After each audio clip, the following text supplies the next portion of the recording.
ถ้าแท้ยังบ่ออกอย่าเพิ่งบอกว่าเขาดีเพราะบางคนหูจักกันแม่นอยู่แต่บ่หูจิตใจหูนิสัยแต่บ่หูสันดานขนาดหูจักกันมาโดนยังบ่หูจักนิสัยกันก็มีเงินและผลประโยชน์มันเปลี่ยนกันได้อีหลีเด้การให้ความจริงใจกับคนหลายคนมันบ่ได้ซอยหรือบ่ได้หมายความว่าเฮาสิได้ความจริงใจกลับมาเสมอดอกสุภาษิตเพิ่นว่าอย่าไว้ใจทางอย่าวางใจคนจะจนใจเองคำเว้าของคนอย่าไปเชื่อจนเบิดใจ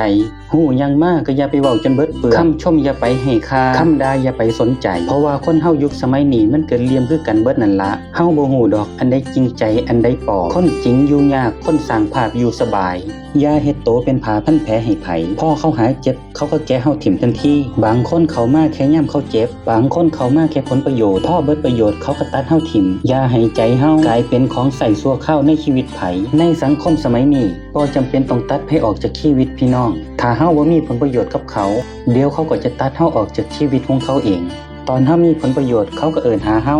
ตอนเฮาบ่มีผลประโยชน์กับเขาหน้าเฮาเขาก็บ่อยากสิแม่เบิ่งพี่น้องให้แค่ที่ให้ได้อย่าให้เขาจนเคยโตบางคนเขาบ่ได้มองว่าเฮาดีเด้พี่น้องเขามองว่าเฮาน่ะโง่เลิกสื่อใจคนบางคนด้วยคำว่านำใจพอถึงเวลานึงมันขายเฮาด้วยคำว่าเฮาโง่เองพี่น้องจื้อไว้เด้อ